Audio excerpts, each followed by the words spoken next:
Clara Weston dropped to her knees in the snow, her hands trembling as she touched the stranger's frozen face.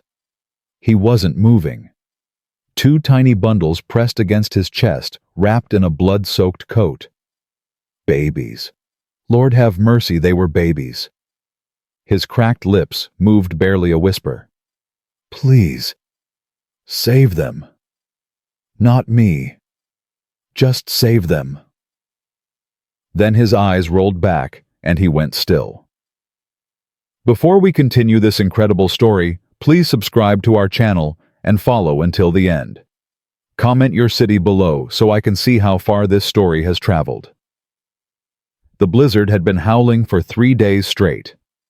Clara Weston stood at her kitchen window watching the white wall of snow swallow everything beyond her porch. The way station had been empty for a week now. No travelers, no cattle drivers. Just her son Danny, and the endless Wyoming winter. She turned back to the stove, stirring the pot of beans that would be their supper. Again. Ma, the horses are getting restless. Danny stood in the doorway, 16 years old, and trying so hard to be the man his father never got to finish raising. He had Thomas's eyes, that same stubborn set to his jaw. I'll check on them after supper, Clara said. I can do it. I know you can, but you'll eat first. He didn't argue. 3 years since Thomas died, and Danny had learned which battles weren't worth fighting.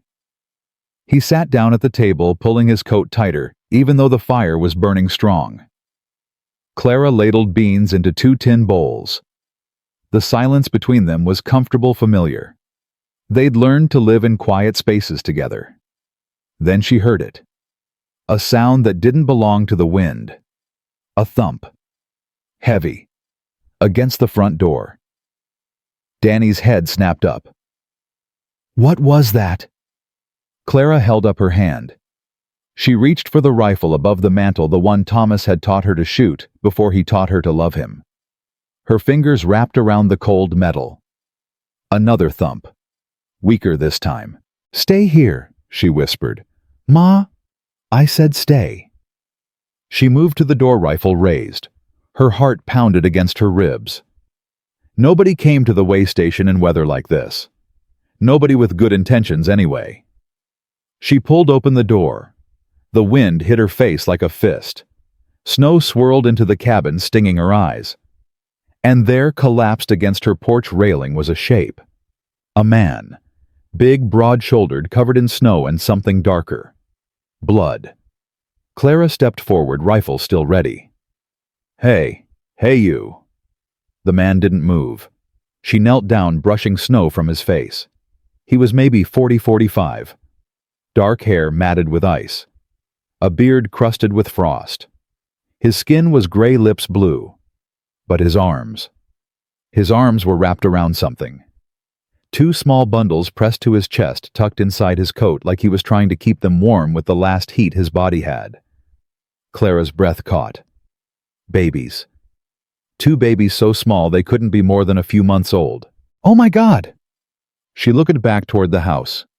Danny, get out here now. The man's eyes fluttered, just barely. His cracked lips moved and Clara leaned closer to hear. Please. His voice was barely a rasp. Save them. Not me. Just save them. His eyes rolled back. His arms went slack. Clara caught the babies before they could fall into the snow. 1 in each arm, impossibly light, impossibly cold. She could feel them breathing tiny, stuttered breaths against her chest. Danny appeared in the doorway. Ma, what the? Help me get him inside. Who is he? I don't know, just help me. Danny grabbed the man's arms while Clara cradled the infants. Together they dragged him across the threshold, leaving a trail of blood on the wooden floor. Clara kicked the door shut against the storm. By the fire, she ordered. Lay him by the fire. They positioned him on the braided rug close to the heat. Clara thrust the babies into Danny's arms. Hold them. Keep them warm. Don't let them go. Danny looked down at the tiny faces, his expression caught between fear and wonder. Ma, they're so small. I know. Clara was already tearing open the man's coat looking for the source of the blood. She found it. A wound in his side, ragged and deep. Not a bullet hole. Something else. A knife, maybe. "He's been stabbed," she said. "Who would stab a man carrying babies?" Clara didn't answer. She grabbed clean rags from the basket by the stove and pressed them hard against the wound. The man groaned but didn't wake. "Ma." Danny's voice was tight. "What are we doing?" "We're saving his life. We don't know who he is. He could be anyone, a criminal, a killer." Clara looked up at her son. His face was pale, scared. He was right to be scared. 3 years alone had taught them both to be careful to question to protect what little they had. But those babies. "You want me to throw him back out in that storm?" she asked quietly. "You want me to let those children freeze?"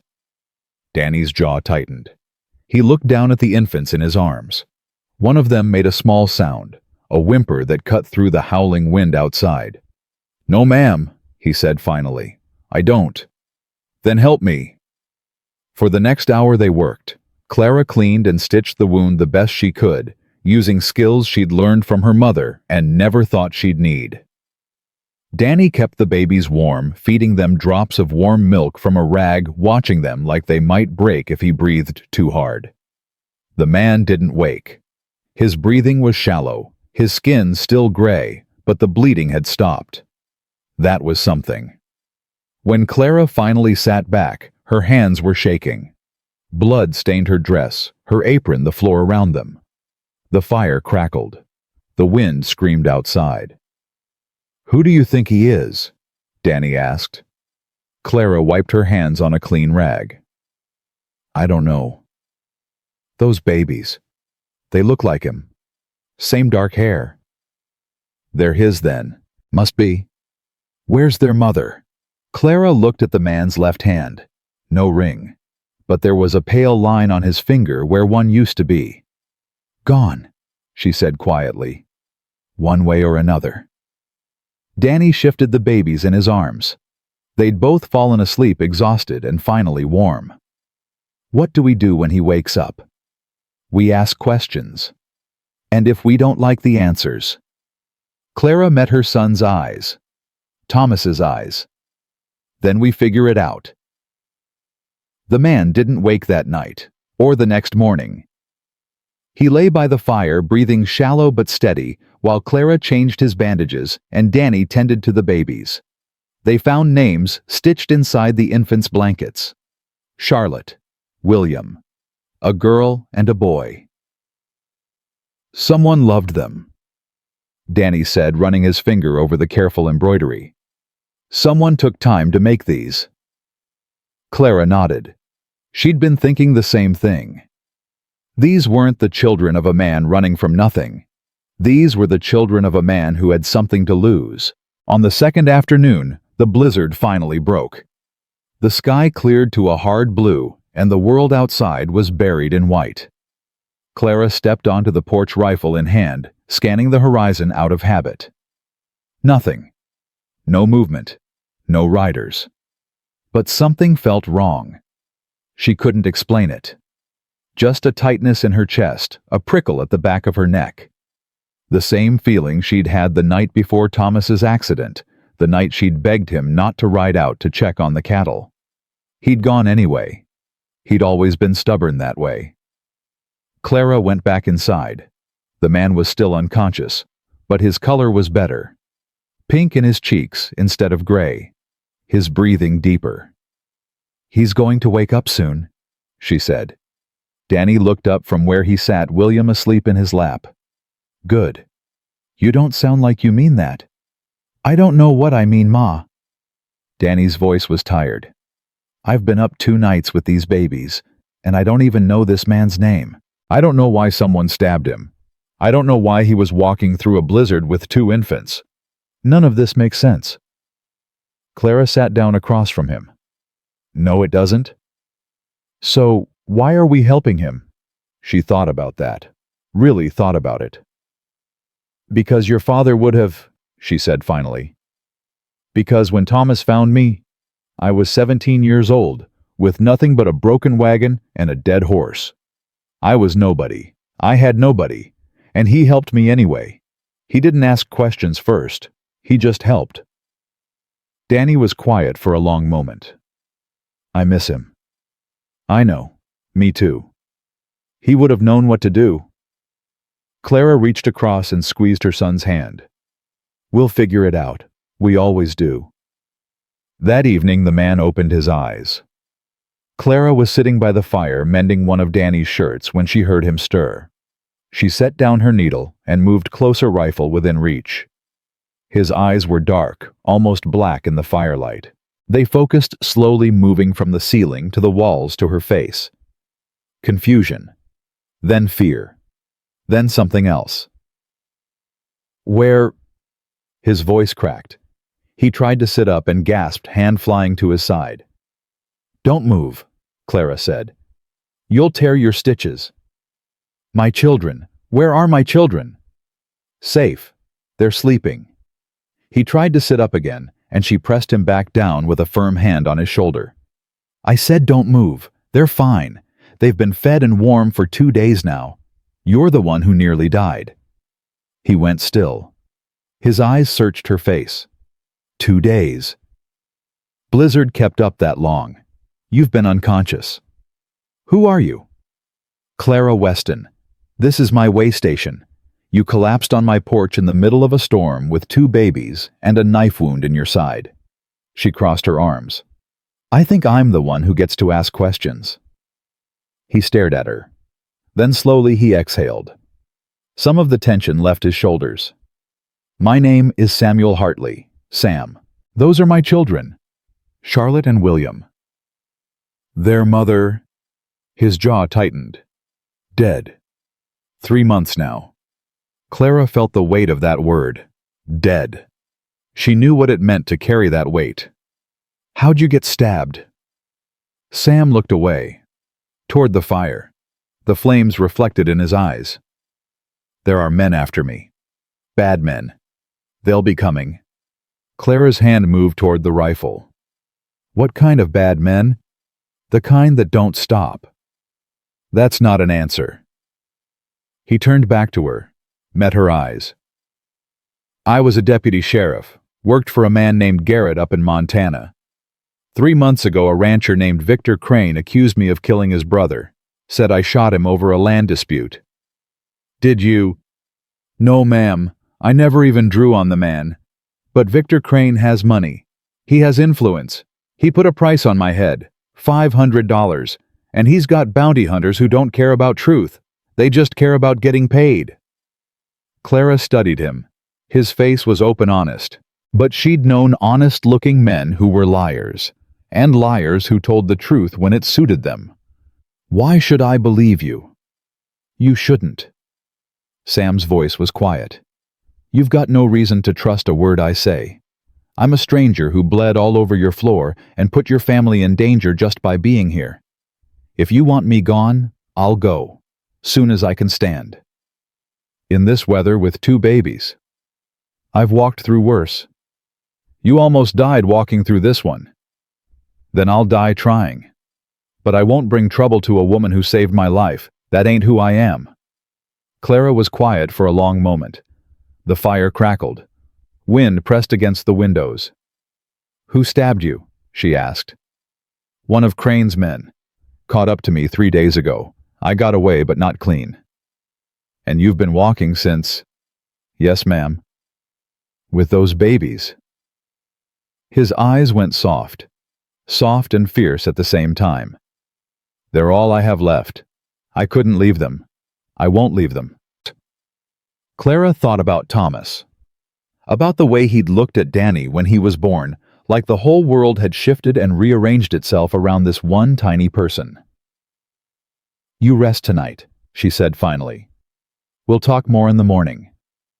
Ma'am. Clara. My name is Clara.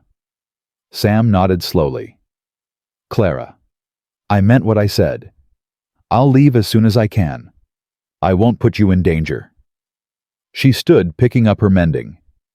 You're in no condition to go anywhere. and those babies need proper care. So rest, heal, and then we'll figure out what comes next."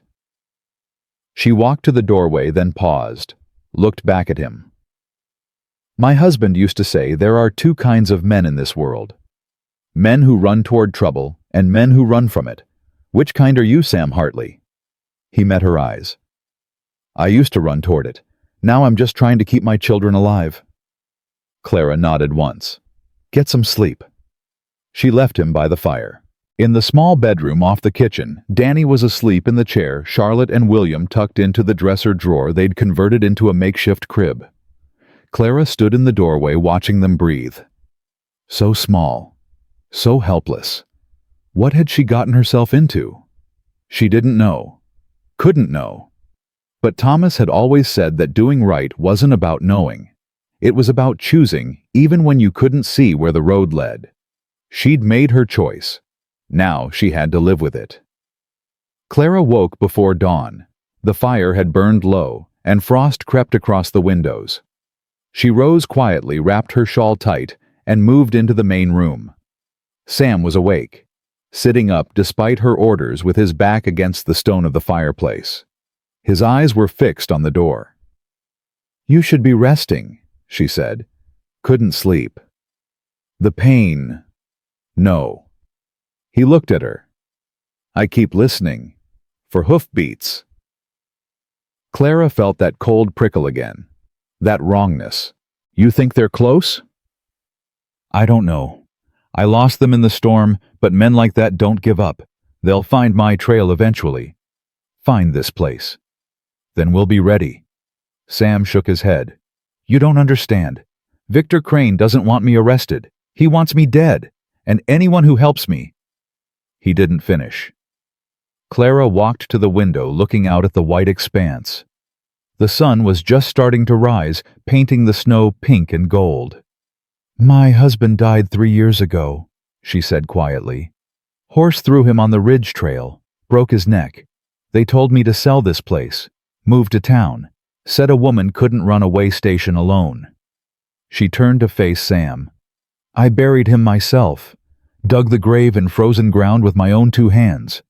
Then I ran this station through 3 winters, raised my son, and didn't ask anybody's permission to keep living." Sam watched her, didn't speak. "I don't scare easy, Mr. Hartley, and I don't run from trouble. So if these men come, they'll find more than they bargained for." Something flickered in Sam's eyes. Respect, maybe, or surprise. "Why?" he asked. "Why would you do that for a stranger?" Clara thought about it. About the babies sleeping in the next room. About the way Sam had held them even half dead, like they were the only thing in the world that mattered. Because sometimes, she said, a stranger is just someone you haven't helped yet. The door to the bedroom opened. Danny stepped out, hair mussed, eyes bleary. He saw Sam sitting up and stopped. "He's awake." "He is," Clara said. "Danny, this is Samuel Hartley. Sam, my son Daniel." The 2 men looked at each other. Danny's expression was guarded, suspicious. Sam just looked tired. "Thank you," Sam said, "for helping with Charlotte and William. I know it wasn't easy." Danny shrugged. "They cried a lot." "They do that." An awkward silence. Clara cleared her throat. "I'll make breakfast. Danny, check on the horses." Danny hesitated, looking at Sam, then at his mother.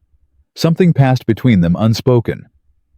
"Yes, ma'am," he said finally.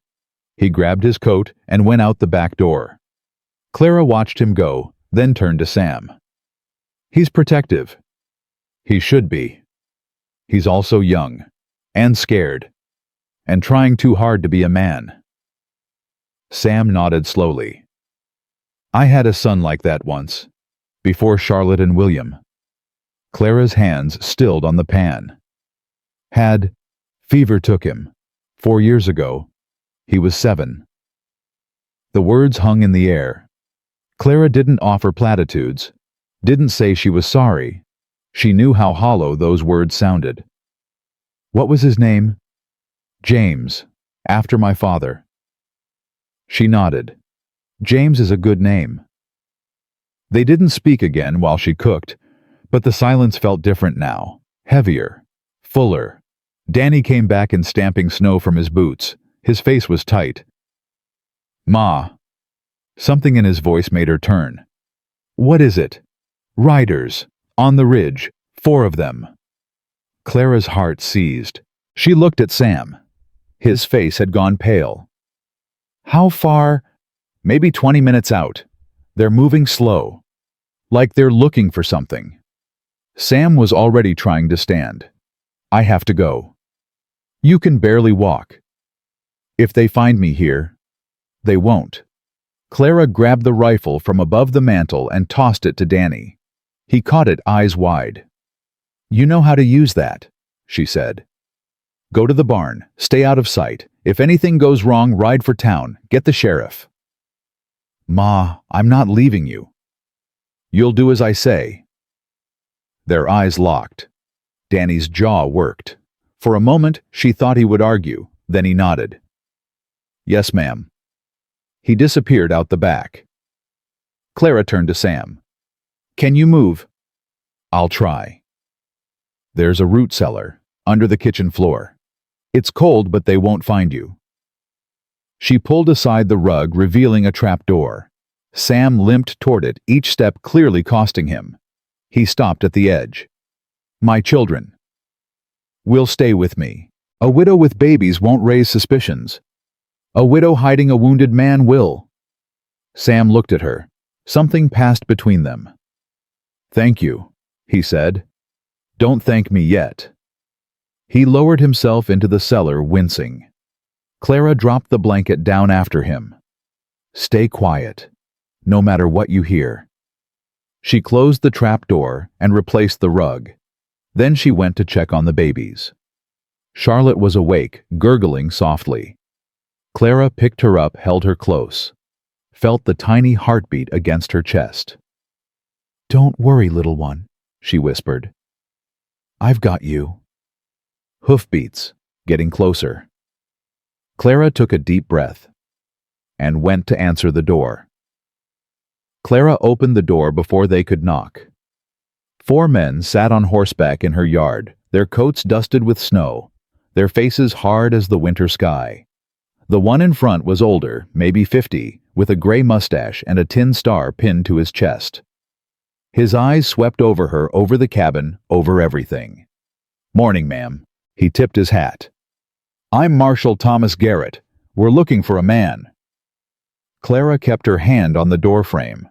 Charlotte was in her other arm, sleeping against her shoulder. Ain't many men come through here this time of year, Marshal. Garrett shifted in his saddle. This one would be hard to miss. Tall, dark hair, probably wounded, traveling with 2 infants. Clara felt her heart pound, but she kept her face still. Years of running a way station had taught her how to deal with all kinds of men, how to read them, how to give them what they expected to see. Infants? She shook her head slowly. In this weather, that'd be madness. Yes, ma'am, it would. One of the other riders edged his horse forward. Younger, meaner looking. His hand rested on the pistol at his hip. Mind if we take a look around? I do mind, actually. Clara's voice was calm. This is my property, my home, and I've got a baby sleeping. The young one's eyes narrowed. Funny. Marshall said we're looking for a man with 2 babies. You got one right there. Clara looked at him, held his gaze until he looked away. This is my granddaughter, she said. My daughter passed last spring. Childbed fever. Now I'm raising her myself. You want to question that too? Silence. Marshal Garrett raised his hand, quieting the younger man. I apologize for my deputy, ma'am. We've been riding hard. Tempers are short. He studied her face. You're certain you haven't seen anyone, no strangers passing through? Marshal, the last stranger I saw was a cattle buyer 3 weeks ago. Since then it's been nothing but snow and silence. Garrett nodded slowly. His eyes moved to the cabin behind her, to the smoke rising from the chimney, to the tracks in the snow leading to the barn. You live here alone. With my son, He's tending the horses. Mind calling him out? Clara's jaw tightened. He's 16 years old, Marshall. He's got nothing to do with whatever you're hunting. Just being thorough, ma'am. She held his gaze for a long moment. Then she turned her head slightly. Danny, come out here. A pause. Then Danny emerged from the barn, rifle in his hands, pointed at the ground but ready. His face was pale but steady. Ma, these men are looking for someone. Tell them what you've seen. Danny looked at the riders, at the badges, at the guns. Ain't seen nobody, he said. Just been us and the horses. The young deputy snorted. Boy's lying. I ain't lying. Danny's voice was sharp. You calling me a liar? Easy. Garrett held up his hand again. Nobody's calling anyone anything. He looked at Danny, then at Clara, then back at Danny. Something flickered in his eyes. Suspicion, maybe, or just tiredness. The man we're looking for is dangerous, Garrett said. He killed a rancher up in Montana, shot him in cold blood. If you're hiding him, you're putting yourselves at risk. Clara felt Charlotte stir against her shoulder. The baby made a soft sound, and Clara adjusted her grip. Marshall, I've been running this station for 12 years. I've seen dangerous men. I've served them coffee and sent them on their way, and I've never had trouble I couldn't handle. If there was a killer in my home, I'd know it. Garrett studied her. The silence stretched. Then he nodded. All right, ma'am, we'll move on. He tipped his hat again. If you do see anything, there's a reward. $500. Man named Samuel Hartley. Just send word to the sheriff in Prospect.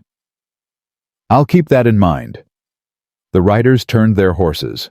The young deputy shot one last look at the cabin, his eyes lingering on the windows, on the door, on Clara's face. Then they rode off, disappearing over the ridge. Clara stood on the porch until she couldn't see them anymore. Then she went inside. She set Charlotte in the makeshift crib, her hands shaking now that no one could see. She pulled aside the rug and opened the trap door. They're gone. Sam's face appeared in the darkness. Pale. Strained. I heard. Can you climb out? He tried. His arms shook. Clara reached down and grabbed his hand, helping pull him up.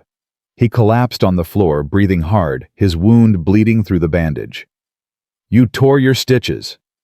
I know. Damn fool. She was already grabbing clean rags. I told you to stay still. Hard to stay still when there are men with guns 20 feet above your head. Clara pressed the rag to his wound. Hard. He winced, but didn't cry out. That Marshall, Sam said. Thomas Garrett. I worked under him for 3 years. He taught me everything I know about the law. Clara's hands stilled. He was your boss. More than that. He was my friend. Or I thought he was. Sam's jaw tightened. When Crane accused me, Garrett didn't even question it. Didn't investigate. Just took Crane's word and issued the warrant. Why would he do that? Because Victor Crane owns half of Montana. He's got judges in his pocket. Sheriffs. Politicians. Garrett probably didn't have a choice. Clara resumed pressing on the wound. There's always a choice. That's easy to say when you're not the one being squeezed. She looked at him. Really looked. You still trust him? No. Sam closed his eyes. But I know him. He's not a bad man, just a weak one. There's a difference. Danny burst through the back door, rifle still in hand. Ma, are you? He stopped when he saw Sam on the floor. Clara bent over him, blood on her hands. What happened? He reopened his wound. Help me get him to the bed. Danny hesitated. Just for a second. Then he set down the rifle and moved to Sam's other side. Together, they lifted him, half carrying him, to the small bedroom off the kitchen. They laid him on the bed where Thomas used to sleep. Clara tried not to think about that. Stay with the babies, she told Danny. I need to restitch this. Ma, not now, Danny. He left. Clara gathered her needle, her thread her whiskey. Sam watched her with glassy eyes. Your boy doesn't trust me. Can you blame him? No. She poured whiskey over the wound. Sam hissed through his teeth. Hold still. She worked quickly, efficiently. The needle pierced flesh. Thread pulled tight. Sam gripped the edge of the mattress, knuckles white. That Marshall, Clara said as she worked. He'll be back. Probably. He's not stupid. He saw the tracks. He heard the baby. He's going to start putting things together. I know. So what do we do? Sam was quiet for a moment. His breathing was ragged, but his eyes were clear. We tell him the truth. Clara's hand stopped. What? Garrett is weak, but he's not corrupt. Not like Crane. If I can talk to him, explain what really happened, show him the evidence. What evidence? Sam reached for his coat hanging on the bedpost. His fingers fumbled with the inside pocket. The night Henry Crane died, I wasn't anywhere near him. I was 30 miles away delivering a prisoner to the county jail. I've got the receipt, signed and dated by the jail clerk. He pulled out a crumpled piece of paper. Clara took it, read it. The date matched what Sam had told her.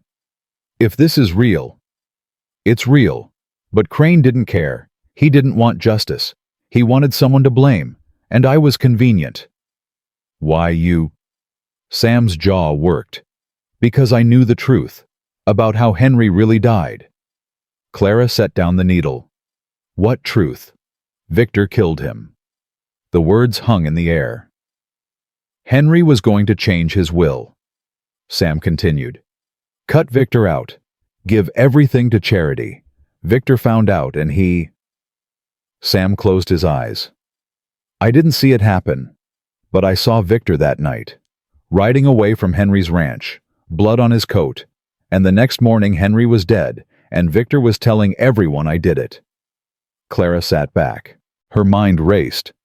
Why didn't you tell anyone? I tried. Nobody believed me. Victor had already poisoned the well. By the time I realized what was happening, there was a bounty on my head and men with guns at my door. So you ran. I had 2 newborns and a target on my back. What else could I do? Clara didn't answer. She finished the stitches in silence, then bandaged the wound with clean cloth.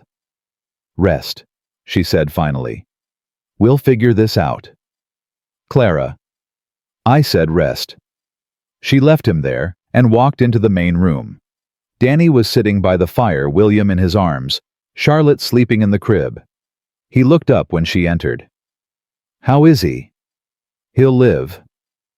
Clara sat down heavily in the chair across from him. For now.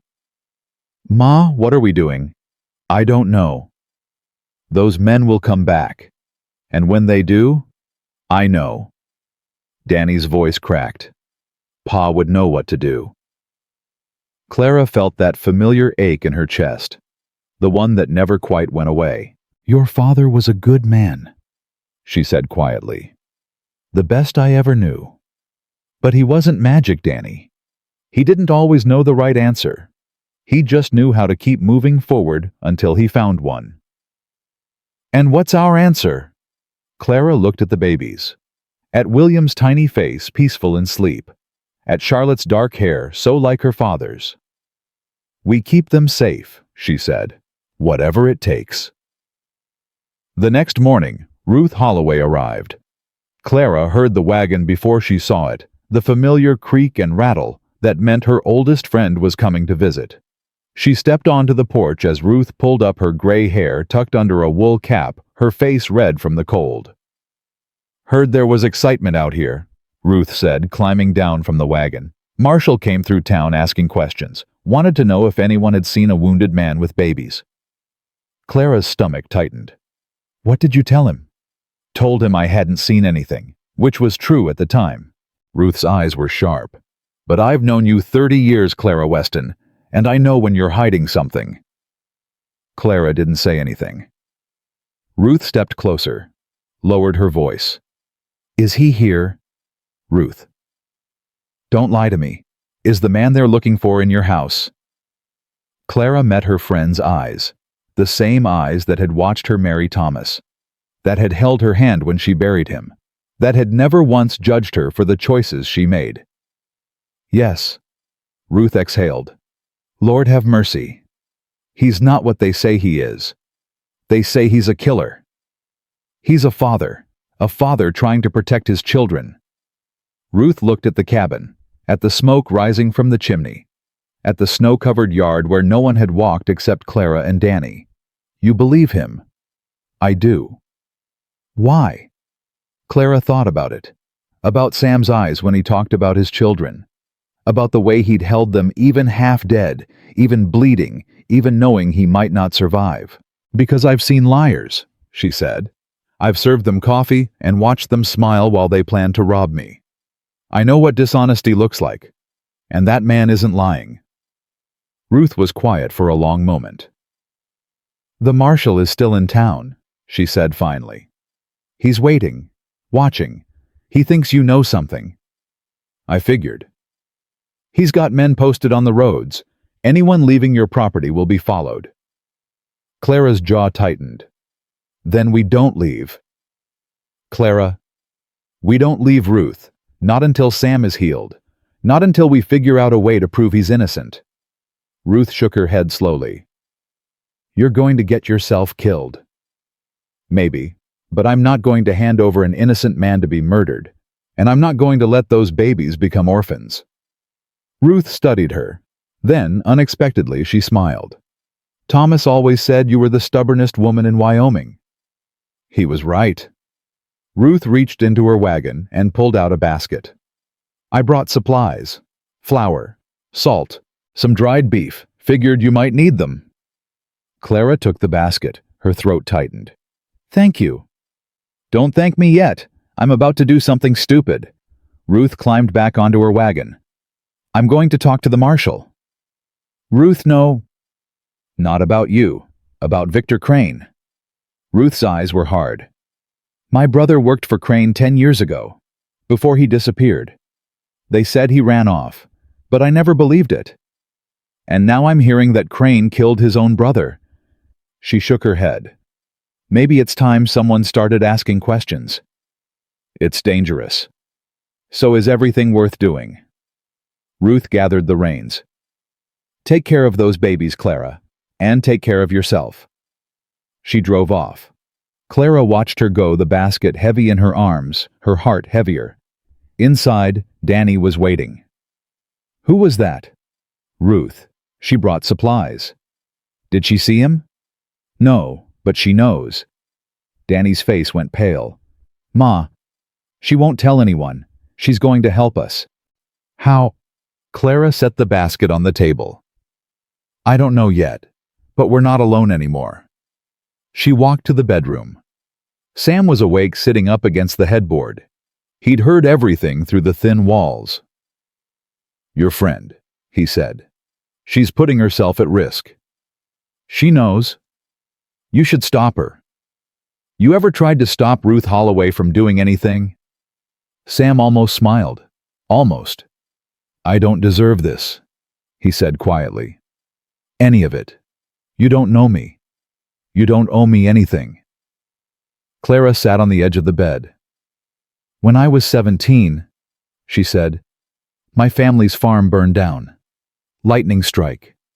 Killed my parents, my brother, everything I had. I walked 20 miles in the rain with nothing but the clothes on my back. Sam listened. A stranger found me, brought me to his home, fed me, clothed me, gave me a place to sleep. She met his eyes. That stranger was Thomas's father. If he hadn't helped me, I would have died. And Thomas never would have been born, and Danny never would have existed. She stood. So don't tell me I don't owe anything to strangers, Sam Hartley. Everything I have, everything I am started with someone choosing to help when they didn't have to. She left him there speechless. 2 days passed. Sam grew stronger. He started sitting up for longer periods, then standing, then walking short distances with Clara's help. The wound was healing clean, no infection, no fever. The babies thrived. Charlotte smiled for the first time, a gummy, toothless grin that made Danny laugh out loud. William slept through the night, finally giving everyone some rest. And Danny started to change. It happened slowly. Clara noticed him watching Sam, asking questions, listening to the answers. "How'd you become a deputy?" Danny asked one evening while Clara was cooking supper. Sam was sitting by the fire, William in his arms. "Fell into it mostly. I was working at a ranch, and the sheriff needed an extra hand for a cattle rustling case. I helped him catch the thieves, and he offered me a badge." "Did you like it?" "Parts of it. Helping people. Protecting folks who couldn't protect themselves." Sam's eyes grew distant. "Other parts not so much." "Like what?" "Like the politics, the lies, the way money could make a guilty man innocent and an innocent man guilty." Danny was quiet for a moment. "Is that what happened to you?" "Yeah." Sam looked down at William. "That's exactly what happened." Clara set 3 bowls on the table. "Supper's ready." They ate in silence. But it was a different silence now. Something had shifted. After Danny went to bed, Clara sat across from Sam by the fire. "He's starting to trust you." "I noticed." "Don't make me regret it." Sam met her eyes. "I won't." "How can you be sure?" He was quiet for a long moment. The fire crackled. Wind pressed against the windows. "When Sarah died," he said slowly, "I wanted to die too. She was everything to me. Everything. And suddenly she was gone. And I was alone with 2 newborns who needed me. And I didn't know how to breathe without her." Clara didn't speak. "But I kept going. Because they needed me. Because she would have wanted me to." He looked at Charlotte sleeping in the crib. "I've done a lot of things I'm not proud of, Clara. But I've never broken a promise. And I promise you I will never do anything to hurt you or your son." Clara studied him, his face, his eyes, the quiet certainty in his voice. "Okay," she said finally. "Okay. I believe you." Something passed between them. Something unspoken. Then a noise. Outside. Hoofbeats. Clara was on her feet instantly, rifle in hand. "Stay here." "Clara, stay here." She moved to the window, peered through the frost. One rider. Alone. Coming fast. Ruth. Clara threw open the door. Ruth practically fell off her horse, her face wild. "They're coming."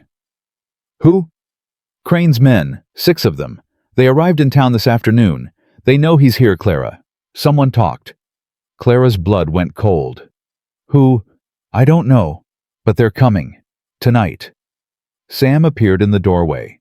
His face was pale but determined. "How long do we have?" Ruth looked at him, then at Clara. "Maybe an hour, maybe less." Clara's mind raced. An hour, 6 men, a wounded man, 2 babies, and a 16-year-old boy. "Danny," she called. Her son appeared sleep-rumpled and confused. "Ma, what's—" "Get dressed. Get your rifle. We've got company coming." Danny's face went hard. He didn't ask questions. He just moved. Clara turned to Sam. "Can you shoot?" "I can try." "Good. Because we're going to need every gun we've got." Ruth grabbed her arm. "Clara, you can't fight 6 men. Watch me. They'll kill you." "They'll try." Clara's voice was steady.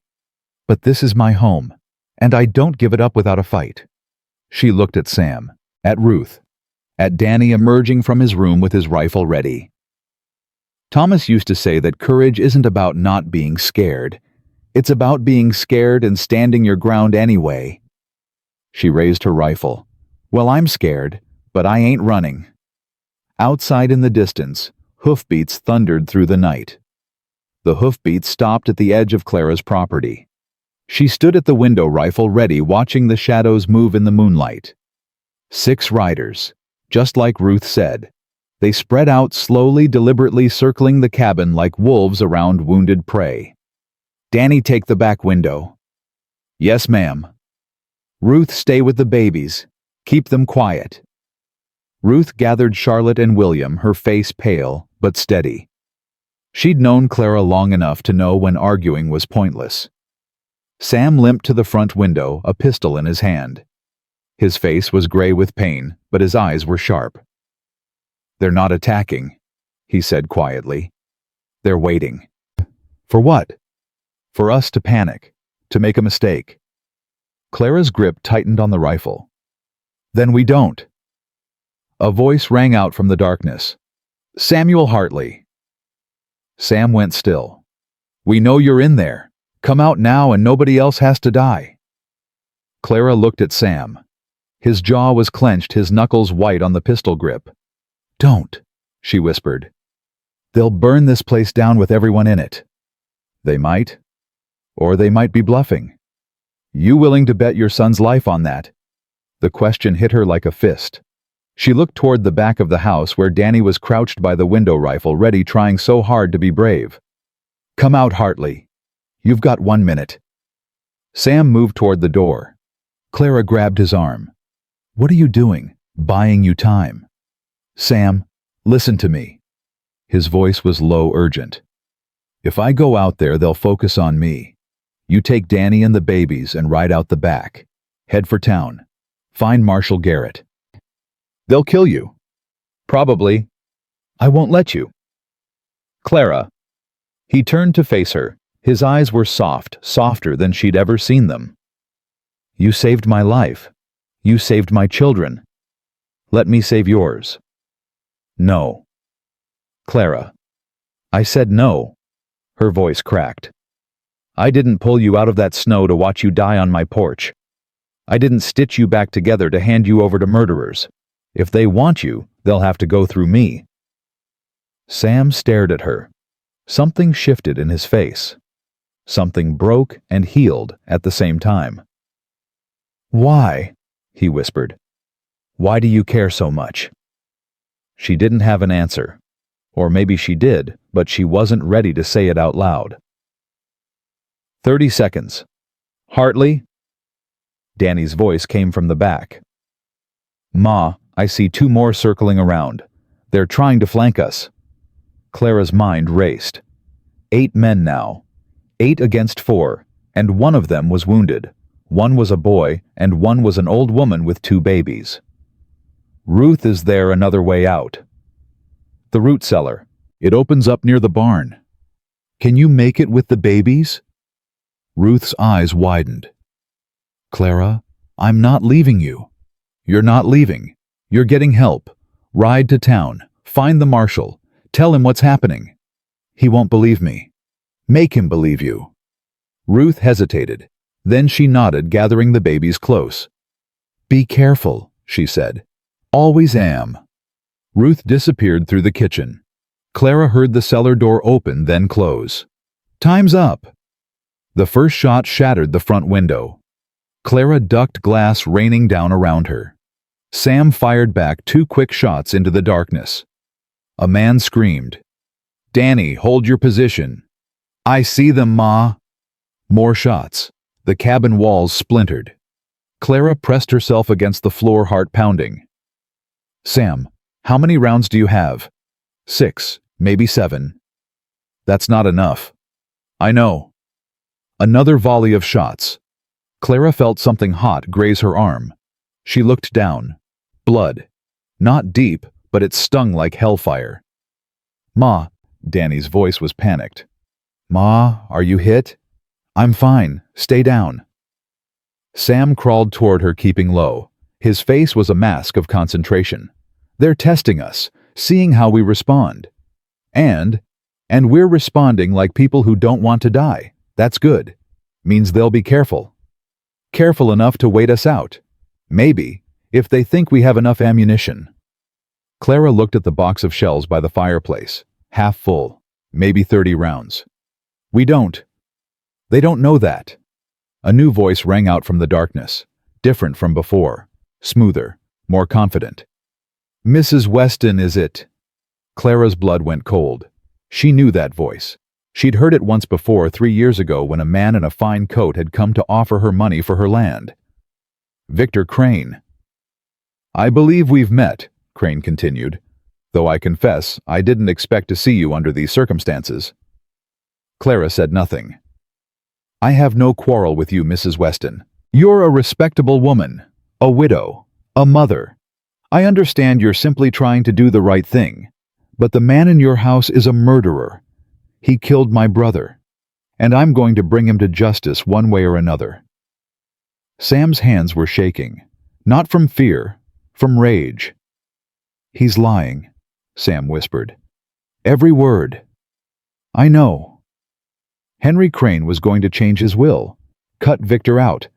Victor couldn't let that happen, so he— "I know, Sam. You told me." "Then you know I can't let him win. I can't let him walk away from this." Clara looked at him, at the pain in his eyes, the fury, the helplessness. "You won't," she said quietly. "But you're not going to die tonight either." "Mrs. Weston." Crane's voice was getting impatient. "I'm trying to be reasonable. Send out Hartley, and I give you my word no harm will come to you or your son." Clara stood slowly, walked to the broken window.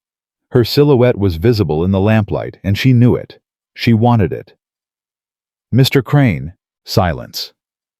"I know what you did." More silence. "I know you killed your brother. I know you framed an innocent man, and I know that if you set one foot on my property, I will put a bullet between your eyes." A long pause. Then Crane laughed. A cold, humorless sound. "You're bluffing." "Try me." "Mrs. Weston, you're a widow with a way station and a teenage son. You're not a killer." "No, but I'm a mother. And there are babies in this house. Your men start shooting, and you'll find out exactly what a mother is capable of." Danny's voice came from the back, quiet but fierce. "I've got a clear shot on 2 of them, Ma. Say the word." Clara didn't take her eyes off the darkness. "Hold." Crane was quiet for a long moment. Then his voice came again, harder now. "Very well. We'll do this the hard way." Clara heard movement. Footsteps. Men spreading out. "They're going to rush us," Sam said. "I know." "Clara, get to the back. Help Danny. If they breach the front, I'll hold them. I'm not leaving you alone." "That's not a request." Their eyes met. Sam's jaw worked. "You're the most stubborn woman I've ever met." "I've heard that before." He moved toward the back, pistol ready. Clara turned back to the window. The first man came through the door. She shot him in the chest. He fell backward, crashing into the porch railing. A second man appeared in the doorway, and she fired again. Missed. He dove to the side. Gunfire erupted from everywhere. The cabin became chaos, smoke splinters screaming. Clara dropped behind the overturned table, reloading with shaking hands. A bullet struck the wall inches from her head. She fired back. Once, twice, 3 times. From the back of the house she heard Danny's rifle crack, then Sam's pistol, then silence. "Danny?" "I'm okay, Ma." "Thank God. Thank God." "Sam?" No answer. "Sam?" Still nothing. Clara's heart stopped. She crawled toward the back, staying low, broken glass cutting her palms. She found Sam on the floor, slumped against the wall. Blood soaked his shirt. Not the old wound, a new one, high on his shoulder. "Sam." She grabbed his face. "Sam, look at me." His eyes fluttered open, glazed, unfocused. "The babies," he whispered. "Are the babies safe?" "Ruth took them. They're safe." "Good." He tried to smile. "Good." "Don't you dare die on me, Sam Hartley. Don't you dare." "Ma!" Danny was at her side, his face smeared with gunpowder. "They're pulling back. I think we hit a few of them." Clara looked at her son, her boy. Thomas's eyes, Thomas's stubborn jaw, Thomas's courage. Help me move him." Together, they dragged Sam to the bedroom. Clara tore open his shirt, exposing the wound. The bullet had gone clean through, that was good. But he was losing blood fast. "Get me bandages, hot water, whiskey." Danny moved without hesitation. Clara pressed her hands to Sam's shoulder, trying to stop the bleeding. His skin was cold, too cold. "Stay with me," she whispered. "You hear me? You stay with me." His hand found hers. Weak. Trembling. "You should have let me go." "Never. Clara. I said never." Danny returned with supplies. Clara worked fast, cleaning the wound, packing it, wrapping it tight. Her hands were steady now. No time for fear. Outside, she heard hoofbeats. Retreating. "They're leaving," Danny said, peering through the window. "For now." "Will they come back?" "Yes." Danny's face was pale. "What do we do?" Clara looked at Sam, unconscious now, breathing shallow but steady. She looked at her son, exhausted and scared but still standing. She thought about Ruth riding through the darkness with 2 babies, hoping to find help that might never come. "We survive," she said. "That's what we do." The night passed slowly. Clara didn't sleep. She sat by Sam's bedside, changing his bandages, checking his fever, listening to his ragged breathing. Danny kept watch by the window rifle across his lap. Around midnight, Sam started to shake. "Cold," he muttered. "So cold." Clara piled blankets on him, built up the fire, held his hand. "You're okay. You're going to be okay." "Sarah." His eyes were open, but he wasn't seeing her. "Sarah, I'm sorry. I'm so sorry." Clara's throat tightened. "Shh. Rest now." "I couldn't save her. I tried. I tried so hard." "I know. She was so scared. At the end, she was so scared and I couldn't—" His voice broke. Clara did something she hadn't done in 3 years. She climbed onto the bed beside him, wrapped her arms around his shaking body, held him like she used to hold Thomas during his nightmares. "It wasn't your fault," she whispered. "None of it was your fault." He cried then. Quiet, broken sobs that shook his whole body. Clara held him through it, her own tears falling silently into his hair. At some point, Danny appeared in the doorway. He saw them, saw the tears, saw the way his mother was holding this stranger like he mattered. He didn't say anything, just turned and went back to his post. By dawn, Sam's fever had broken. He opened his eyes, slowly blinking in the pale light. Clara was still beside him, her head resting on his uninjured shoulder. "Clara." She woke instantly. "I'm here." "Did Ruth make it?" "I don't know. We haven't heard anything." Sam tried to sit up, winced, fell back. "Don't," Clara said.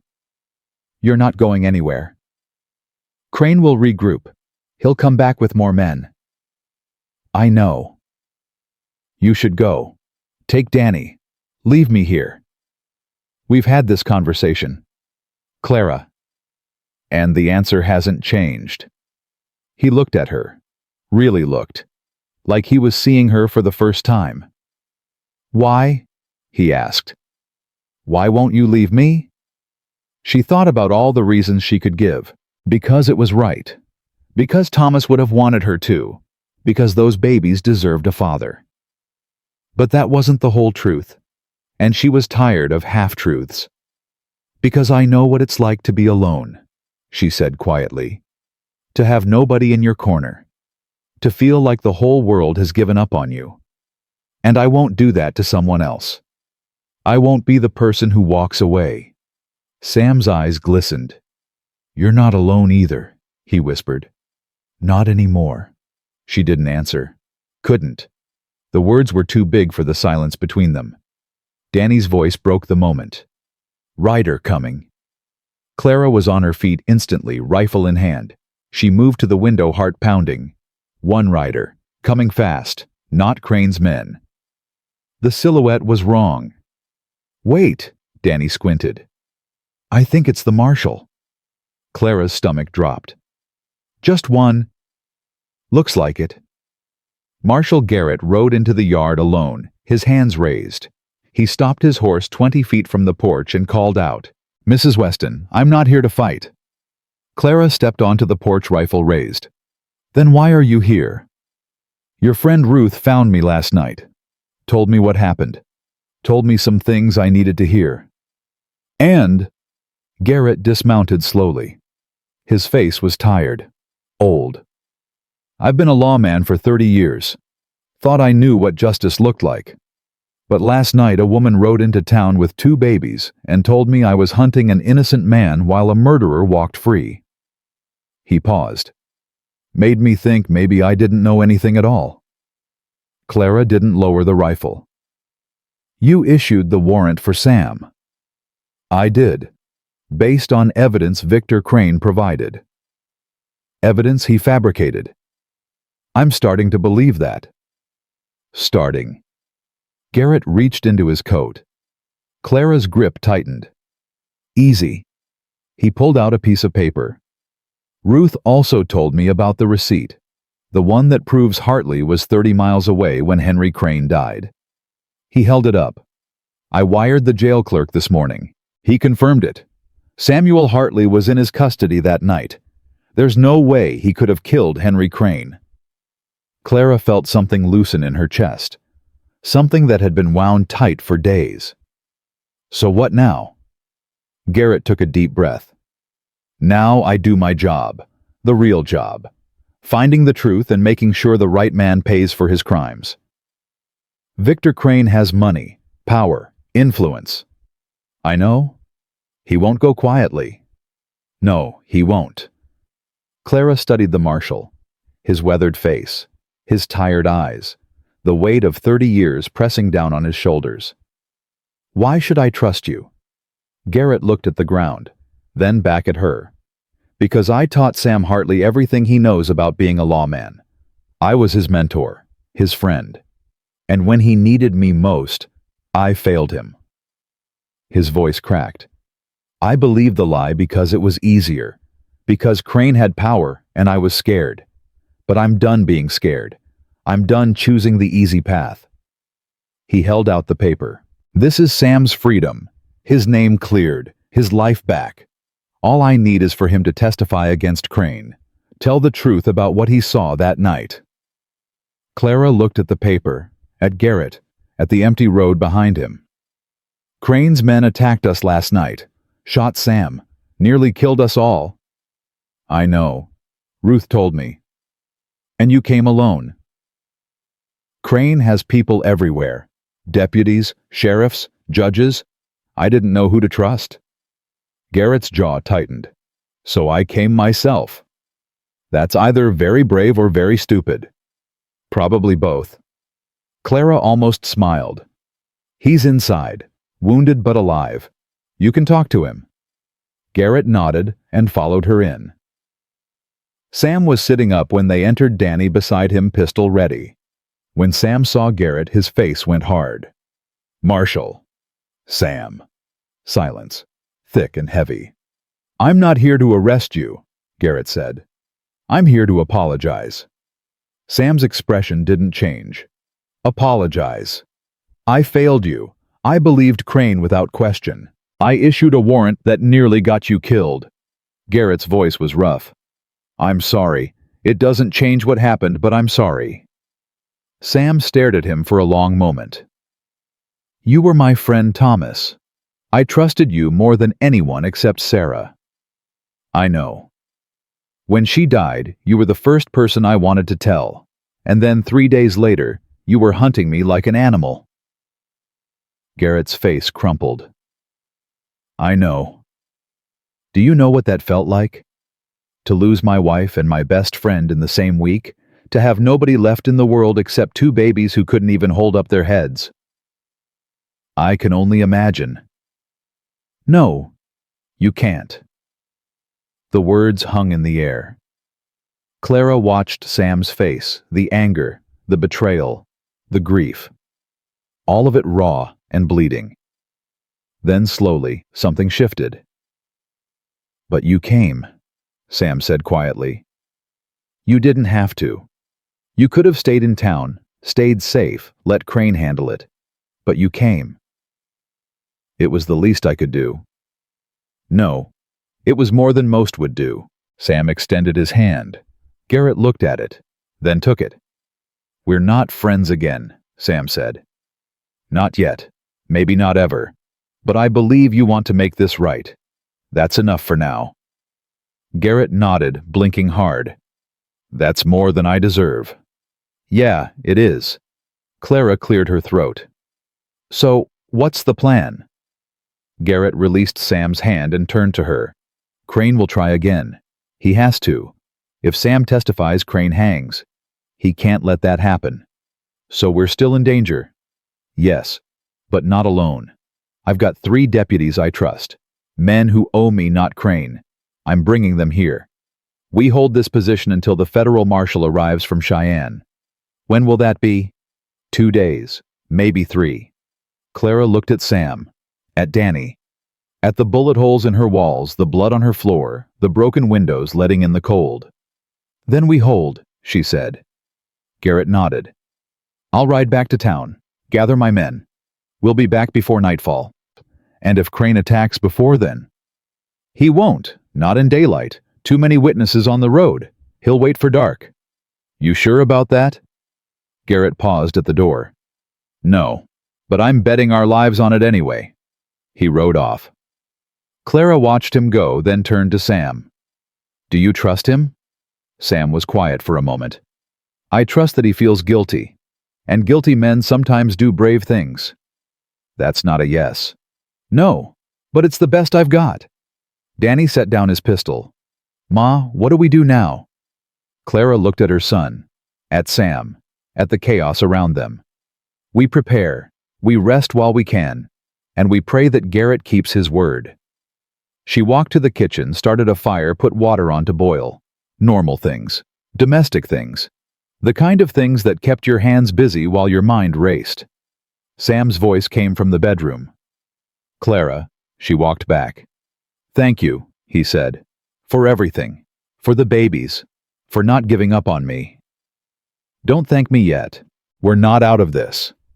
I know, but if we don't make it, we'll make it. If we don't, he repeated, his voice firm. I want you to know that these past few days, they've meant something. You've meant something. Clara felt her heart twist. Sam, I'm not asking for anything. I know you loved your husband. I know you're still grieving. He paused. I just wanted you to know that you're not invisible. That someone sees you. Really sees you. She stood in the doorway, unable to move. Thomas saw me, she said quietly. Every day for 15 years. I know. And then he was gone. And I thought no one would ever see me again. I see you, Sam whispered. Their eyes met. Something passed between them, fragile and new and terrifying. Clara turned away. Get some rest. We've got a long night ahead. She walked back to the kitchen, but she was smiling. Garrett kept his word. By late afternoon, 3 riders appeared on the ridge. Clara watched them approach, rifle ready, until she recognized the tin stars on their chests.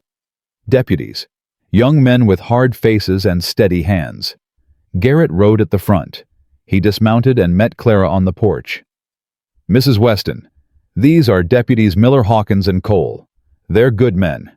They'll die before they let Crane take this property. The youngest one, Cole, couldn't have been more than 20. He tipped his hat nervously. Ma'am. Clara nodded. There's coffee inside, and bandages if you need them. We're fine, ma'am. Just point us where you need us. She liked him already. They spread out around the property. Miller took position in what remained of the barn. Hawkins set up near the well, where he had a clear view of the road. Cole stayed on the porch, rifle across his lap. Inside, Sam was on his feet, leaning against the wall. You should be resting, Clara said. I've rested enough. May? Sam. Clara. I've been lying in that bed while you fought for my life, while your son defended this house, while your friend rode through a blizzard with my babies." His jaw tightened. "I'm done resting. Whatever happens tonight, I'm standing beside you." She wanted to argue, wanted to push him back into bed and tell him to stop being foolish. But she understood. She'd have felt the same way. "Fine. But if you tear those stitches again, I'm letting you bleed." He almost smiled. "Fair enough." Danny came in from the back carrying firewood. He'd aged 10 years in the past week. The boy who used to complain about chores was gone. In his place stood something harder, something forged. "Ma, I reinforced the back window, boarded it up with planks from the shed." "Good. And I moved the extra ammunition to 3 locations around the house. If we get separated, everyone can reload." Clara stared at her son. Her chest ached with pride and grief in equal measure. "Your father would be proud of you." Danny's face flickered. "I hope so. I know so." He looked away, blinking hard. Then he straightened his shoulders and went back outside. Ruth arrived an hour before sunset. Clara heard the wagon before she saw it, and for one terrible moment she thought Crane had found a new way to attack. But then Ruth's voice rang out sharp and familiar. "Don't shoot, you fools! It's me!" Clara rushed onto the porch.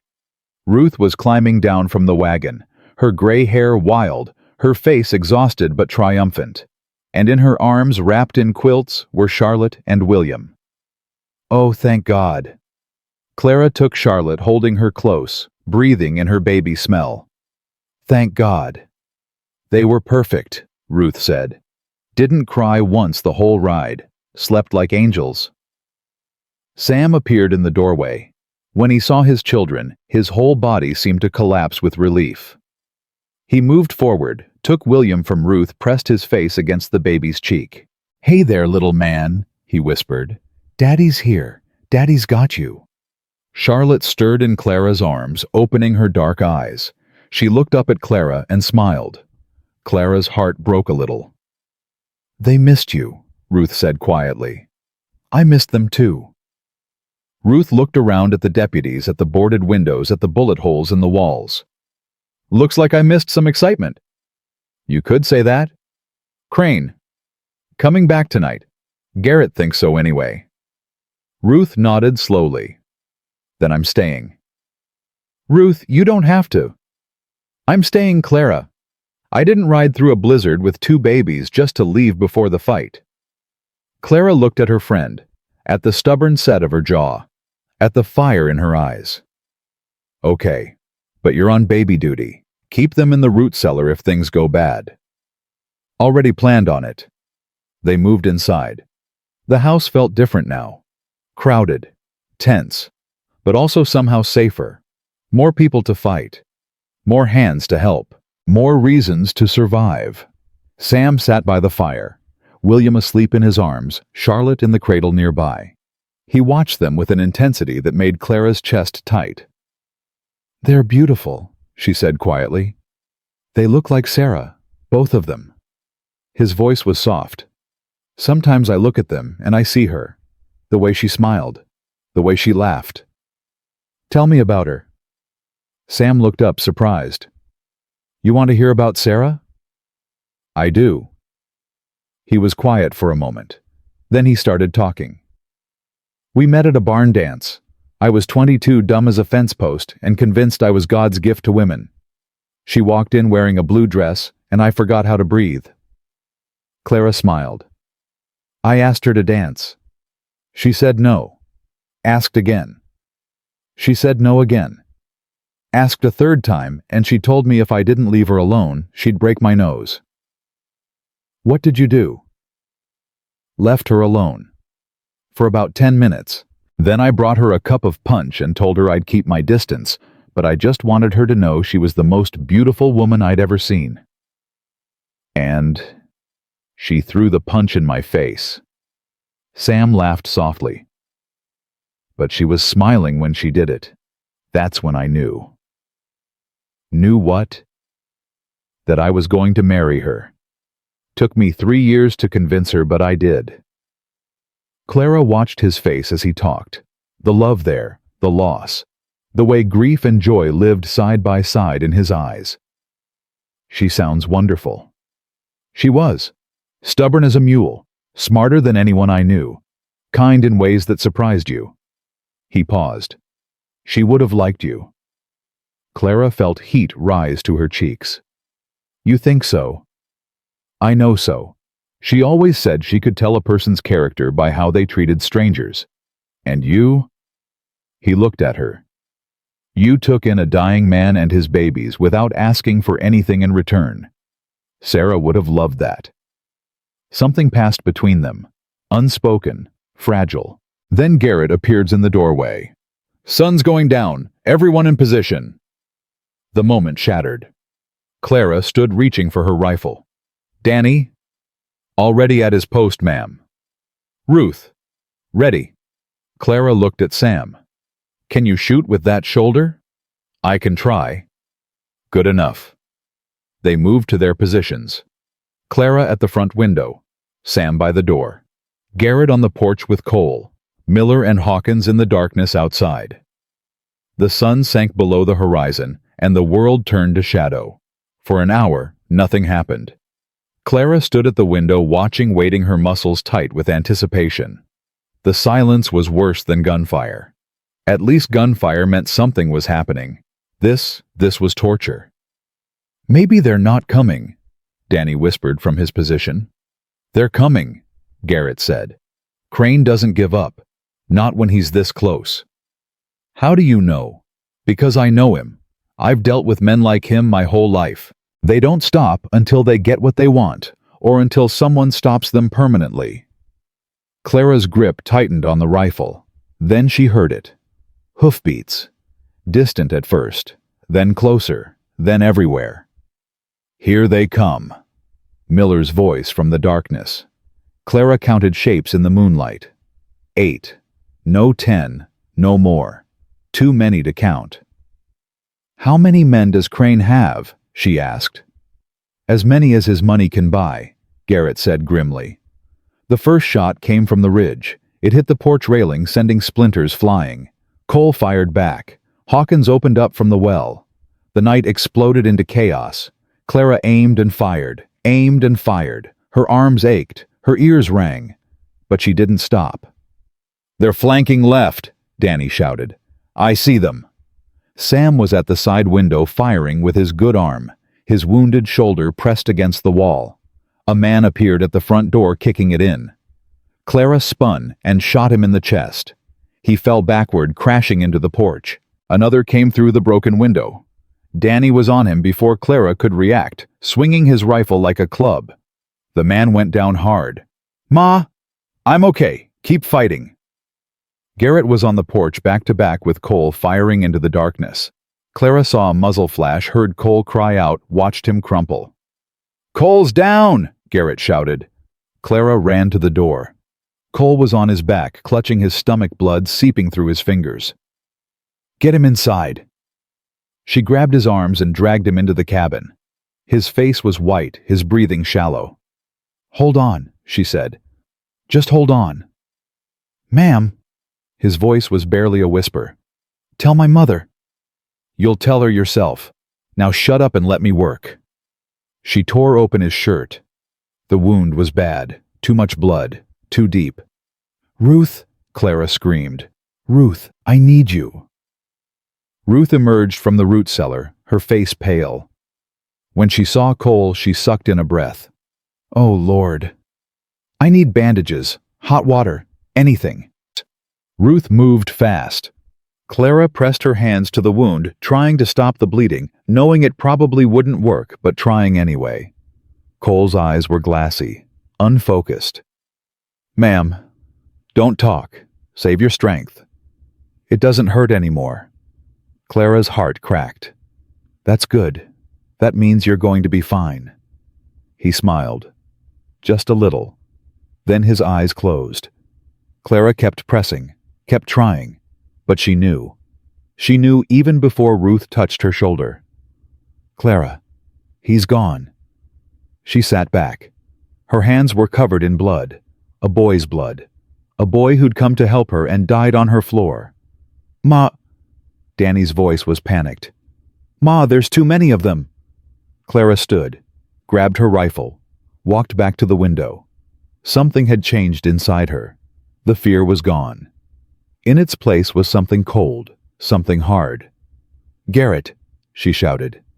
I'm here. How many left? Maybe a dozen. They keep coming. Clara aimed, fired. A man fell. Not anymore. The fight continued. Minutes that felt like hours. Clara lost count of how many times she fired, how many times she reloaded, how many shadows she dropped. Then suddenly a voice rang out above the chaos. Stop! Everyone! Stop! The gunfire died. Clara peered through the window. A man on horseback was riding into the yard. Tall, well-dressed. Silver hair gleaming in the moonlight. Victor Crane. He rode like a king surveying his kingdom, like he'd already won. Mrs. Weston, he called. This is getting tedious. You've lost men. I've lost men. But we both know how this ends. Clara said nothing. I have 50 men in the hills. 50. You have what, a handful of deputies and a wounded fugitive.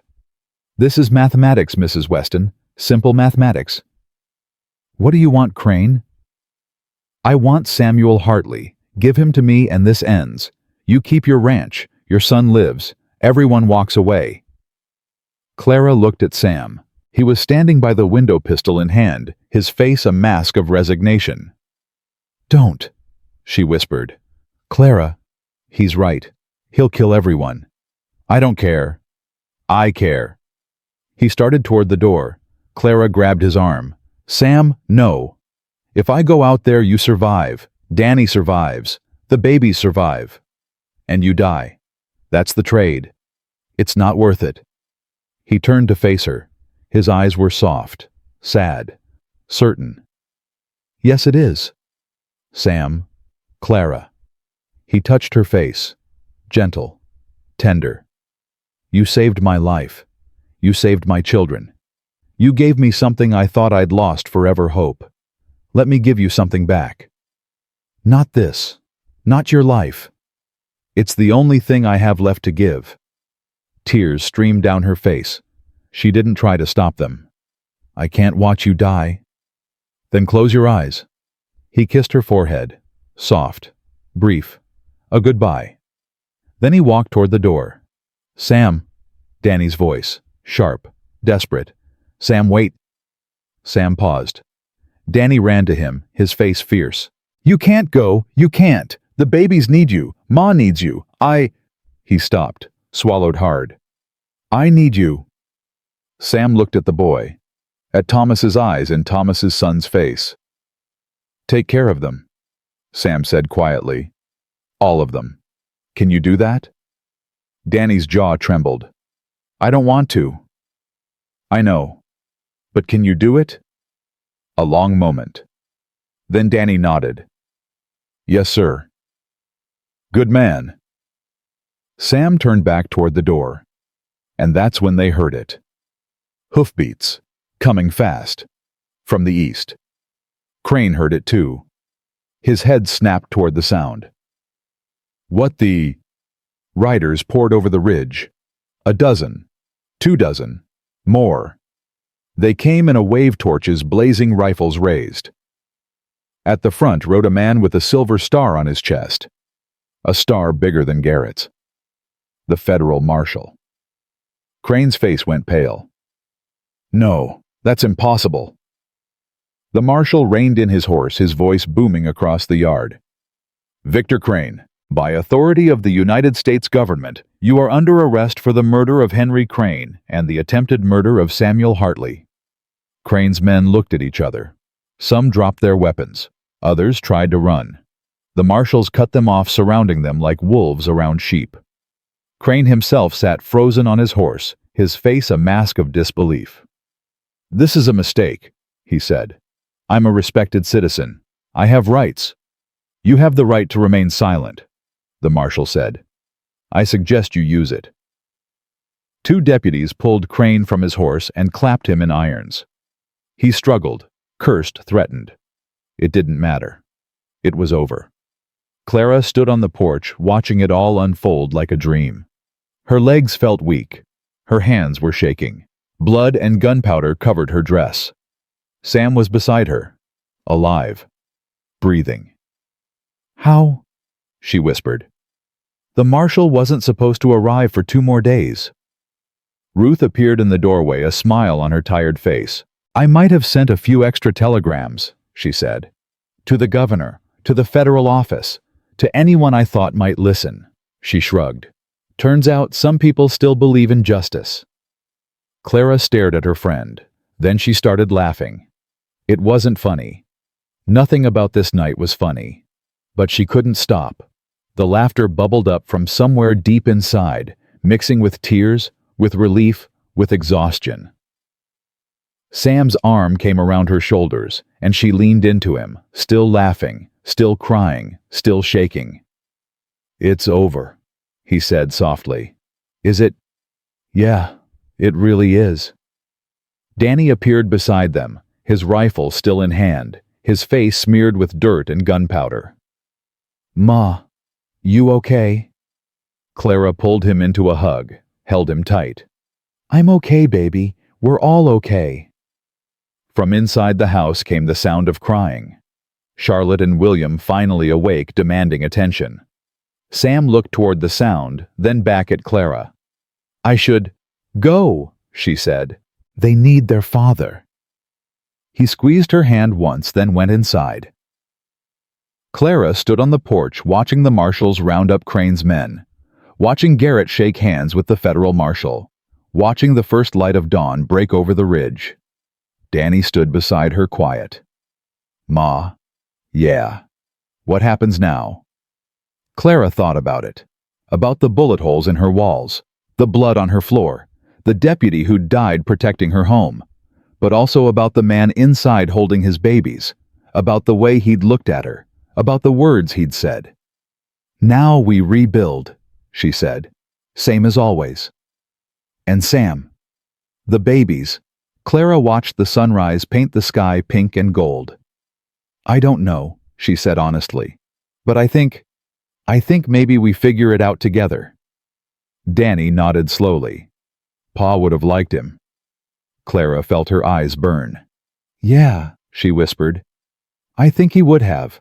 3 days after the siege, they buried Deputy Cole on the hill overlooking Clara's property. The whole town came. People who'd whispered about Clara for years. People who'd judged her for running a way station alone. People who'd wondered why she never remarried. They stood in silence as the preacher spoke, their heads bowed against the cold wind. Cole's mother wept quietly, supported by Ruth on one side and Garrett on the other. Clara stood apart watching. Sam was beside her, his wounded arm in a sling. Danny stood on her other side, his face hard and closed. When the service ended, Cole's mother approached Clara. Mrs. Weston. Clara braced herself. For accusations. For blame. For the anger a mother feels when her son dies protecting a stranger. Instead, the woman took Clara's hand. Thank you. Clara blinked. Ma'am, my boy died doing something that mattered. He died protecting innocent people. That's all he ever wanted, to be a good man to help people who needed it. Her voice cracked. You gave him that chance. Clara's throat tightened. I'm so sorry. If there was anything I could have done... You did everything you could. He knew the risks. He chose to stay. The woman squeezed Clara's hand. Don't carry this guilt, Mrs. Weston. It's not yours to carry. She walked away, leaving Clara standing in the cold tears freezing on her cheeks. Sam's hand found hers. She's right, he said quietly. Is she? Yes. Clara didn't answer. She wasn't sure she believed it. Maybe she never would. But she held on to his hand anyway. Victor Crane's trial began a week later. The federal marshal had gathered evidence from 3 states. Witnesses who'd been too afraid to speak before suddenly found their voices. Bank records showed payments to the men who'd attacked Clara's property. Letters proved Crane had planned his brother's murder for months. But the most damaging testimony came from Sam. Clara sat in the courtroom watching him take the stand. He walked slowly, his shoulder still healing, his face pale, but determined. When he sat down, his eyes found hers in the gallery. She nodded once. "You can do this." He nodded back. The prosecutor rose. "Mr. Hartley, please tell the court what you witnessed on the night of October 14th. Sam took a breath. "I was riding back from delivering a prisoner to the county jail. It was late, maybe 11 o'clock. I took the shortcut through Miller's Pass, which runs behind the Crane property." "And what did you see?" "A rider, coming fast from the direction of Henry Crane's house. I recognized the horse, a gray stallion with a white blaze. Victor Crane's horse." Murmurs rippled through the courtroom. Victor Crane sat at the defense table, his face a mask of contempt. "Did you see the rider clearly?" "Yes, sir. The moon was full. I saw Victor Crane riding hard, heading toward town. His coat was dark with something. At the time I thought it was mud. But you later realized it was something else. Blood." Sam's voice was steady. "The next morning when they found Henry Crane's body, I knew what I'd seen." "Did you report this to anyone?" "I tried. I went to Marshal Garrett the next day. Before I could explain what I'd witnessed, Victor Crane arrived at the office with 3 other ranchers. They accused me of murdering Henry. Said they had witnesses who'd seen me near the property that night. And these witnesses were lying. I was 30 miles away at the county jail. I have the receipt to prove it." The prosecutor held up the document. "Your Honor, I submit this receipt as evidence. It confirms that Samuel Hartley was in custody of the jail clerk at the time of Henry Crane's death." The judge examined the paper, nodded. "Continue, Mr. Hartley." Sam looked at Crane, directly, unflinching. "Victor Crane killed his brother because Henry was going to change his will. He was going to leave everything to charity, the ranch, the cattle, the money, all of it. Victor couldn't let that happen, so he killed him and blamed me." "Objection." Crane's lawyer was on his feet. "This is speculation. I have letters," Sam said calmly. "Letters from Henry Crane to his lawyer discussing the changes to his will. Letters that Victor intercepted and destroyed, except for the copies that Henry sent to his banker in Denver." The courtroom erupted. Clara watched the chaos unfold, her heart pounding. She looked at Crane, at his face, as the truth came crashing down around him. For one moment, their eyes met. He looked at her with pure hatred. The kind of hatred that doesn't die, even when the man who carries it is locked away forever. She didn't flinch. The trial lasted 4 days. On the 5th day, the jury returned a verdict. Guilty. On all counts. Victor Crane was sentenced to hang. Clara wasn't there for the sentencing. She was at home feeding Charlotte while Ruth cooked dinner and Danny chopped wood outside. Sam was in the barn working on repairs, even though Clara had told him to rest. He never listened. When the news arrived, brought by Garrett himself, Clara felt something loosen in her chest. Something that had been wound tight for weeks. "It's over," Garrett said. "Crane's men are scattering. Most of them have already left the territory. The ones we caught are talking, trying to make deals." "And Sam's name?" "Cleared. Officially. The warrant's been rescinded, the bounty lifted. He's a free man." Clara closed her eyes. "Thank God." Garrett shifted his weight. "Mrs. Weston, I owe you an apology." "You already apologized." "Not to you. To Sam, yes. But I should have believed you from the start. When you told me he was innocent, I should have listened. Instead, I let my fear of Crane cloud my judgment." Clara looked at him, at the guilt in his eyes, the weight of his mistakes. "You made it right," she said. "In the end, you made it right. That's what matters." "Does it? It has to. Otherwise, what's the point of trying?" Garrett nodded slowly. Then he tipped his hat. "Take care of yourself, Mrs. Weston, and take care of him. He's one of the best men I've ever known. I just forgot that for a while." He rode away. Clara went to the barn. Sam was hammering a new board into place, his movements slow but steady. When he saw her, he stopped. News. Crane's going to hang. Sam was quiet for a long moment. Then he set down the hammer and sat on a hay bale, his head bowed. "I should feel something," he said quietly. "Relief, satisfaction, something." "What do you feel?" "Empty." He looked up at her. "For 3 years I've been running from that man. He took everything from me, my home, my reputation, my life. And now he's going to die, and I just feel empty." Clara sat beside him. "That's normal." "Oh, is it? When Thomas died, I thought I'd feel something when they put him in the ground. Closure, maybe. Peace. Something." She shook her head. "I just felt numb. Like the world had stopped making sense and I didn't know how to start it again." Sam looked at her. "How did you start it again?" "I didn't. Not for a long time. I just kept moving, kept working, kept breathing, and eventually—" She paused. "Eventually, I woke up one morning and realized I'd survived. That I was still here. That life was still happening whether I wanted it to or not. Is that what I do now? Just keep moving." Clara reached out and took his hand. "No," she said. "Now you stop running.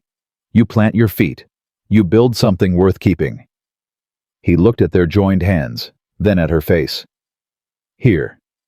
If you want." "Clara, I'm not asking you to stay forever. I'm not asking for promises. I'm just saying, there's room here. For you. For the babies. For whatever this is between us." Sam's eyes were bright, wet. "I've got nothing to offer you. No money, no land, no name worth having." "I've got land. I've got a name. What I don't have is help. What I don't have is someone to stand beside me." She squeezed his hand. "What I don't have is someone who sees me." "I see you," he whispered. "I've seen you from the first moment I opened my eyes in your cabin. Then stay. Help me rebuild. Help me raise these babies. Help me figure out what comes next." He stared at her for a long time. She could see the battle in his eyes, hope fighting with fear, longing, fighting with guilt.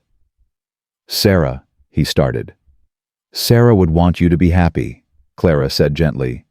"She would want her children to have a home, a family. She would want you to live, Sam. Really live. Not just survive." A tear slipped down his cheek. He wiped it away with the back of his hand. "I don't know how to do this," he admitted. "I don't know how to love someone again. I don't know if I can." "Neither do I." Clara's voice was soft. "But maybe we learn together. Maybe we figure it out as we go." Sam looked at her.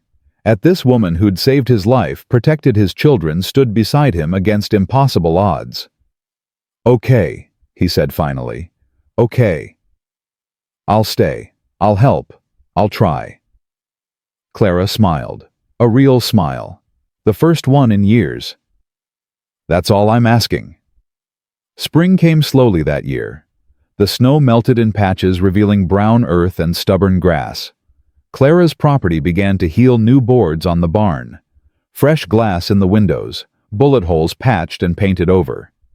Sam worked every day despite Clara's protests. His shoulder healed, leaving a scar that matched the one on his side. He didn't talk about them. She didn't ask. Danny changed too. The angry boy who'd resented Sam's presence became something else, a young man who sought Sam's advice, who worked beside him without complaint, who laughed at his jokes and listened to his stories. One evening, Clara found them in the barn together, Sam teaching Danny how to repair a saddle. "You're holding the needle wrong," Sam said.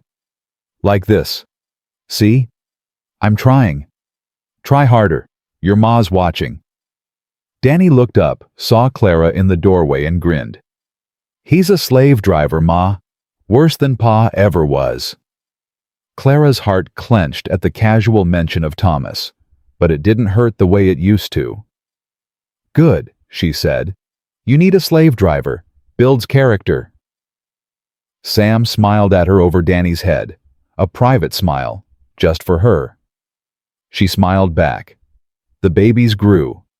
Charlotte took her first steps in April, toddling across the cabin floor while Clara and Ruth cheered. William followed a week later, determined not to be left behind. They called Clara Mama now. It had started as an accident, Charlotte mimicking Danny, when he called for his mother, but it stuck. Clara didn't correct them. She couldn't. Sam heard it the first time, and his face went through a dozen emotions in a single second: pain, guilt, hope, love. "Is that okay?" Clara asked later when the babies were asleep. "I can teach them something else. Aunt Clara or—" "No." His voice was rough. "No, it's right. Sarah would have wanted them to have a mother. A real one. Not just a memory." Clara touched his face.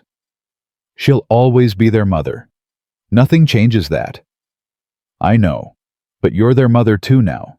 Both things can be true." "Both things can be true," she repeated.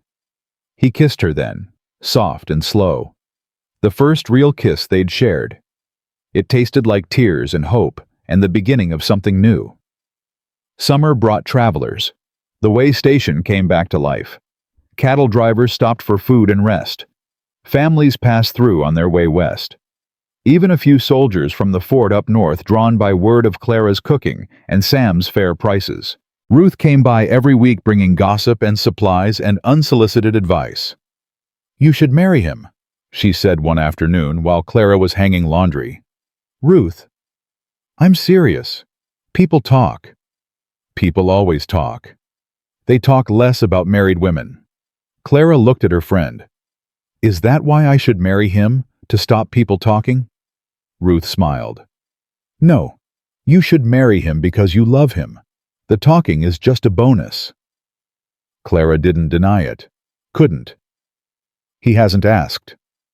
"Then ask him." "Ruth." "What?"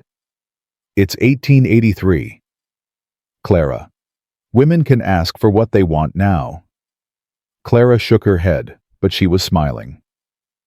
That night, after the children were asleep and the house was quiet, she found Sam on the porch. He was watching the stars, his face peaceful, in a way she'd never seen when they first met. "Room for one more?" He shifted over. She sat beside him. For a long time, neither of them spoke. They didn't need to. The silence between them was comfortable, now familiar. Then Sam said, "I've been thinking." "Dangerous." He laughed softly. "I've been thinking about what you said. About building something worth keeping. And I think I've done that. Here. With you. With Danny and the babies." He paused. "I think this is home now." Clara's heart swelled. "Yeah. Yeah." Another silence. Longer this time. "Clara? Sam? Will you marry me?" She turned to look at him. He was watching her. His eyes serious, his face open and vulnerable. "I know I'm not much," he continued. "I know I've got nothing but a bad reputation and 2 babies who aren't even yours by blood. I know I'm asking a lot. But I love you, Clara Weston. I love you more than I ever thought I could love anyone again. And I want to spend whatever time I've got left doing right by you." Clara felt tears on her cheeks. She didn't wipe them away. "You're wrong," she said. His face fell. "I understand. You're wrong about not being much. You're everything, Sam. You're kind and brave and good. You work harder than any man I've ever known. You love those babies with everything you have. You make Danny laugh.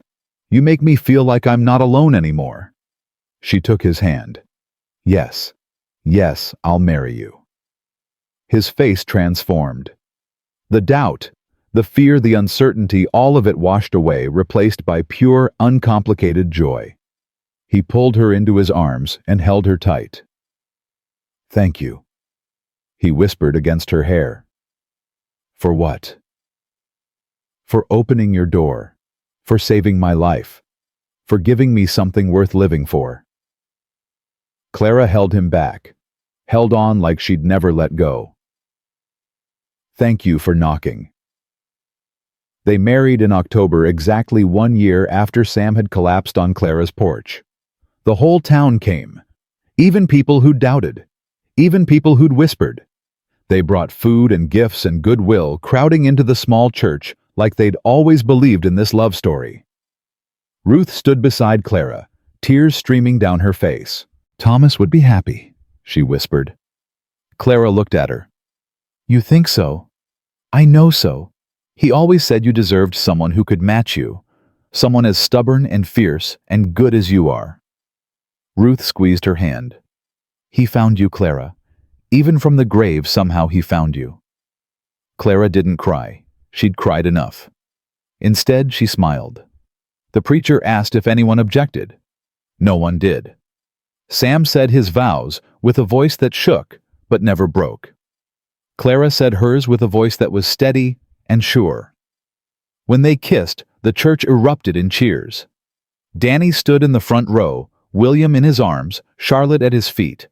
He was grinning, really grinning for the first time since Thomas died. "Congratulations, Ma," he said when she reached him. "Congratulations, Pa." "Pa." Sam's face crumpled. He pulled Danny into a hug, careful not to crush William between them. "Thank you," he said hoarsely. "You don't have to call me that." "I know." Danny pulled back, his eyes wet. "But I want to. My father died 3 years ago, but that doesn't mean I can't have another one." Clara watched them, her son and her husband, bound together by something stronger than blood. By choice. By love. By the family they'd built from the wreckage of their losses. Charlotte tugged at her dress. Clara looked down. "Mama," Charlotte said, holding up her arms. "Up." Clara lifted her, settling the little girl on her hip. "Yes, baby. Mama's here." They walked out of the church together. A family. Whole. Years passed. The way station thrived under Sam's management. Clara's cooking became legendary. Travelers came from 3 counties just to taste her biscuits. Danny grew into a man, married a schoolteacher from town, and built a house on the hill where Deputy Cole was buried. Charlotte and William grew too. They learned to ride and rope and shoot. They learned to read from Ruth, who never did marry, but became the grandmother they would have had if the world were fair. They called Clara Mama until the day she died. They never called her anything else. Sam and Clara had 2 more children together. A boy named Thomas, after the man whose memory never faded. A girl named Sarah, after the woman whose love had made Sam who he was. 4 children. 1 husband. 1 life rebuilt from ashes. It wasn't always easy. Nothing worth having ever is. They fought sometimes. They disagreed. They struggled through hard winters and dry summers and all the ordinary challenges of building a life together. But they never stopped loving each other, never stopped choosing each other every single day. On their 20th wedding anniversary, Sam took Clara to the porch, the same porch where he'd collapsed half dead 2 decades before. "Do you remember?" he asked. "Every day. I was so scared that night, not of dying, of leaving them, of never finding a place where they'd be safe." Clara leaned against his shoulder. "And now I'm not scared anymore. Now I know exactly where I belong." She looked up at him. At the gray in his hair, the lines around his eyes, the face she'd loved for half her life now. "Wherever you are," he said. "That's home. That's always been home." She kissed him, long and slow, the way she'd kissed him 1,000 times before, and would kiss him 1,000 times more. "I love you, Sam Hartley." "I love you too, Clara. From the first moment you opened that door and pointed a rifle at my face. I loved you then, and I love you now, and I'll love you until there's no breath left in my body." They sat together, watching the sun set over the land they'd built, the land they'd fought for, the land that had become more than just property. Home. Inside the house they could hear their grandchildren laughing. Charlotte's twins running through the kitchen, probably stealing cookies. William's son chasing after them. The sound of family. The sound of life continuing. The sound of everything they'd almost lost and somehow found. Clara closed her eyes. "Thank you," she whispered. "For what?" "For knocking on my door. For asking to sleep in my barn. For giving me a reason to keep living when I'd forgotten what that felt like." Sam pulled her closer. "Thank you for opening the door," he said. "Thank you for letting me in. Thank you for being brave enough to love again." She smiled. "I wasn't brave. I was just tired of being alone." "That's courage, Clara. Admitting you need someone. Letting them in. That's the bravest thing anyone can do." They sat in silence as the stars came out one by one. The same stars that had watched over them that first night when a desperate man had knocked on a widow's door and everything had changed. The world was quiet, peaceful. Clara had learned something in the 20 years since that night. Something she wished she'd known when Thomas died, when she'd thought her life was over. Grief doesn't end. It just changes shape. But love doesn't end either. It grows. It expands.